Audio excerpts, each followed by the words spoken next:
No dia 6 de maio, a primeira turma recebeu mais uma denúncia contra a turma de elite do ex-presidente Jair Bolsonaro, que estão sendo acusados pelo Procurador-Geral da República de fazer parte dos atos atentatórios ao Estado Democrático e também uma tentativa de golpe de Estado, todos eles relacionados ao dia 8 de janeiro de 2023. Atos preparatórios, conversas de bastidores, quebra de sigilo. Nessa semana, no dia 6 de maio, os ministros da primeira turma receberam agora a denúncia contra o chamado Núcleo 4, ou também conhecido como Núcleo da Desinformação. E da alegação das defesas apresentadas dos 7 investigados e que agora já se tornaram réus lá no Supremo, uma das alegações comuns a todas as defesas que foram apresentadas, desde o Núcleo 1, Núcleo 2 e o Núcleo 4, está a competência da Suprema Corte para processar e julgar todos esses crimes comuns, inclusive um questionamento acerca da competência da primeira turma versus o plenário do Supremo de forma subsidiária. Então, vamos falar um pouquinho sobre prerrogativa de foro em razão da função, competência do Supremo para processar e julgar autoridades e falar da alteração regimental de dezembro de 2023, que traz justamente essa ideia e essa decisão do Supremo para que todas essas pessoas, comuns ou autoridades, sejam julgadas pela primeira turma do Supremo Tribunal Federal. Então vamos lá. Começando pela decisão tomada em 14 de setembro de 2023, quando as primeiras ações foram julgadas lá no Supremo, envolvendo justamente todos aqueles crimes que aconteceram no 8 de janeiro. Tentativa de golpe de Estado, atentado contra a independência dos poderes, atos envolvendo os atos chamados atos antidemocráticos, não é? Inclusive milícias digitais. Os ministros naquele julgamento decidiram que todas as ações penais que estivessem relacionadas àquele fato deveriam ser julgadas pela Suprema Corte, desde investigações até as ações penais, fossem autoridades ou não, pessoas comuns sendo julgadas pelo Supremo Tribunal Federal. E qual é um dos argumentos trazidos pelas defesas? A ausência de possibilidade de se recorrer de uma decisão do Supremo. Sim, porque a gente sabe que o Poder Judiciário, ele é formado, vamos imaginar, ele é um prédio de 4 andares. E o último andar é o Supremo, a última decisão, a derradeira, a última esperança que um condenado criminal pode ter para ver modificada a sua situação é lá no Supremo. E se o processo já começa no Supremo e termina no Supremo, para quem as pessoas vão recorrer? Hoje nem Papa nós temos, mas brincadeira à parte, não há para onde recorrer de uma decisão da Suprema Corte. E se o processo começa na primeira instância, no primeiro andar do prédio, recorre-se à segunda instância, aos tribunais de justiça, aos TRFs, os chamados tribunais regionais, e dessa decisão, havendo confronto com a legislação federal, cabe recurso para os tribunais superiores, ou se houver confronto com a Constituição, ainda cabe um recurso para o Supremo Tribunal Federal. Então essa é a irresignação dos acusados lá no Supremo de terem as suas ações penais iniciadas e terminadas no 4º andar, direto no Supremo.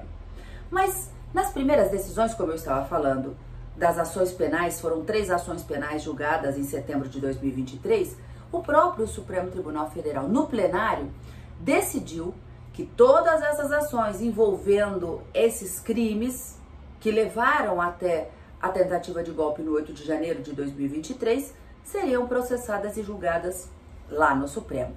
E em dezembro de 2023 houve uma alteração regimental lá no regimento interno do Supremo para se fazer consolidar essa decisão. Então, o que os ministros decidiram na emenda regimental que foi feita em dezembro de 2023? Eles extinguiram a figura do revisor das ações penais originárias, aquelas que já começam lá no Supremo.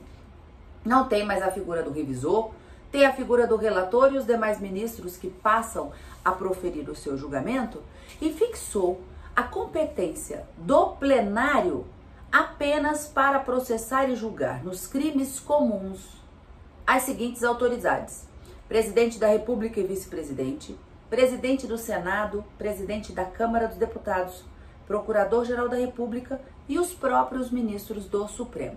Isso em caso de crimes comuns, porque a par dos crimes comuns, a Constituição estabelece também uma prerrogativa de foro nos casos de crimes de responsabilidade, que eu já vou falar sobre esse crime, mas vamos entender crimes comuns, aqueles da legislação penal comum e legislação especial. Muito bem. Para as turmas, ficariam as outras autoridades.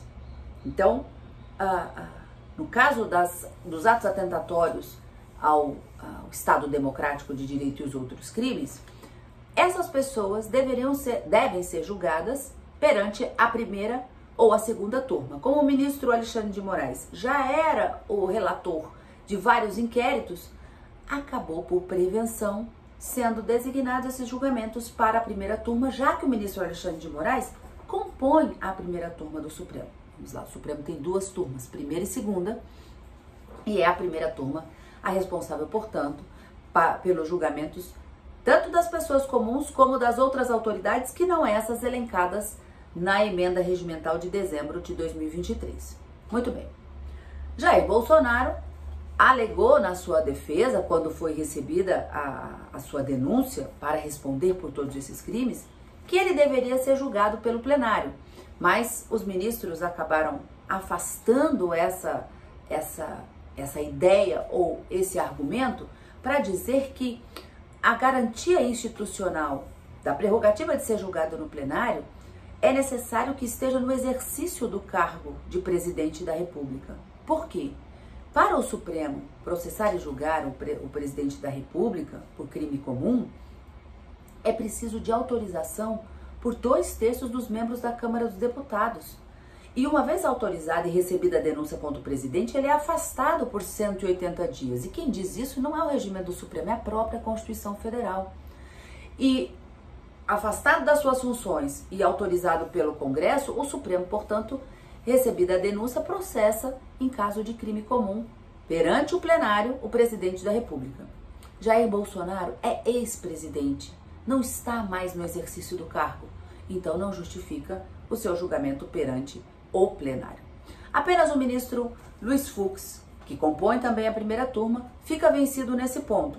Isso porque, durante a presidência do ministro Luiz Fux, e isso aconteceu na época da pandemia, 2020, 2021, o ministro Luiz Fux transferiu a competência das turmas para processar e julgar essas ações penais originárias, todas elas para o plenário.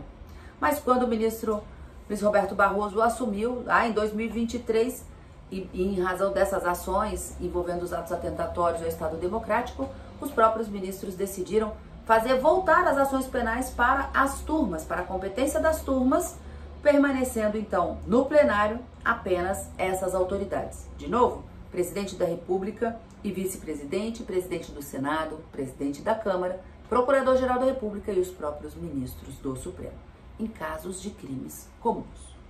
Esse foi um dos argumentos trazidos por quase todas as defesas que foram apresentadas até agora nessas denúncias e em todas as outras que acabam sendo transformadas e julgadas lá pelo Supremo, envolvendo todos esses crimes, vamos dizer dessa forma. E já são muito mais de 1.500 ações julgadas lá no Supremo, aplicando esse entendimento. E esse argumento foi trazido no julgamento de 6 de maio, agora, lá no plenário, pelos investigados e agora já acusados formalmente, porque recebida a denúncia, do núcleo 4, chamado Núcleo da Desinformação, e que teriam criado uma ABIN paralela para investigar e para promover fake news, enfim, todos esses crimes que foram apontados pelo PGR. Muito bem, mas falando sobre prerrogativa de foro, vamos aprofundar um pouquinho nesse tema, que ele é tão interessante. E em 2018 nós tivemos uma mudança no entendimento do próprio Supremo e em 2023 uma nova alteração que vale a pena a gente comentar aqui. Olha só, o Supremo, ele tem competência para, os tribunais em geral, têm competências para processar e julgar em crimes comuns e de responsabilidade determinadas autoridades. E quem são essas autoridades? Elas são fixadas pela própria Constituição. Então, por exemplo, o governador do estado cometeu um crime, qualquer crime, que não seja de responsabilidade, que é uma infração político-administrativa. Mas se ele cometer qualquer crime, ele vai ser julgado perante o Superior Tribunal de Justiça, o STJ. O prefeito, se cometer algum crime, vai ser julgado pelo juiz da cidade onde ele atua? Não, pelo Tribunal de Justiça do estado, de onde ele é prefeito, daquele município, dentro do território daquele estado. Outras autoridades, presidente da República, presidente do Senado, comandante das Forças Armadas, chefe das missões diplomáticas permanentes, todas essas pessoas, autoridades, enquanto estiver no mandato, durante o exercício da função, eles têm como juiz natural o Supremo Tribunal Federal. Então, quem diz isso é a própria Constituição. E quando eles perdem o mandato ou deixam de exercer essa função, o que acontece com essa ação penal que tramita lá no Supremo? Em regra, até 2018, uma vez finalizado o mandato, vamos imaginar, do deputado federal, e ele respondia uma ação lá no Supremo, ele não se reelegeu, aquela ação penal no estado onde ela se encontrava, seria encaminhada para julgamento na primeira instância, porque ele deixaria de ser deputado federal e passaria a ser uma pessoa comum, não é mais autoridade, então não faz mais sentido a prerrogativa de foro em razão da função. As pessoas também chamam essa prerrogativa de foro privilegiado. Não gosto muito dessa expressão não, mas as pessoas usam, porque privilégio tem a ver com benefícios pessoais, e isso é odioso, é discriminatório, é algo que soa aos meus ouvidos como algo desigual, né? Violador do princípio da igualdade. Mas enfim, muitas pessoas falam em foro privilegiado. Muito bem. Em 2018, o Supremo altera a sua jurisprudência para dizer o seguinte: nós só vamos receber ações penais contra as autoridades aqui no Supremo desde que o crime comum que ela tenha praticado tenha sido em razão da função exercida e durante o mandato. Então, os outros crimes anteriores a essa autoridade ser diplomada, né, antes de se tornar deputado federal, senador da República, presidente da República, a gente não vai receber. Mas se o crime tiver relação com a função e durante o exercício do mandato, mantém aqui. E se perder o mandato durante a tramitação da ação penal? Porque a gente sabe que esse processo penal demora às vezes, não é? Muito bem, nesse caso, vai voltar para a primeira instância apenas se o processo não estiver na fase final de conclusão, lá ao término da instrução processual penal, esperando só a sentença. Se tiver faltando só a sentença, a decisão mesmo para condenar ou absolver, a competência do Supremo seria prorrogada. E essa orientação acaba sendo seguida até os dias de hoje. Mas em 2023, com essa alteração da emenda regimental, os ministros acabaram fazendo a alteração para determinar que mesmo pessoas comuns, mas especificamente para esses casos do dia da infâmia, do dia do 8 de janeiro de 2023, seriam processadas e julgadas lá no Supremo. E que desde a investigação até o julgamento final dessas ações penais. E que, de acordo com a alteração regimental em 2023, apenas seriam processados e julgados no plenário aquelas autoridades: presidente, vice, presidente da Câmara, presidente do Senado, PGR e ministros do próprio Supremo. Tá com curiosidade para saber quem é o juiz natural para processar e julgar o prefeito da sua cidade, ou o vereador, ou mesmo o deputado estadual? Dá uma lidinha na Constituição. A Constituição traz todas essas competências e a gente chama de prerrogativa de foro em razão da função. Essa foi uma das preliminares, então, arguidas durante o recebimento da denúncia dessa semana do Núcleo 4 e de outras denúncias, além de outras que a gente também pode trazer para vocês aqui em mais detalhes. Mas, por enquanto, a prerrogativa de foro foi o nosso foco dessa semana. Até a próxima.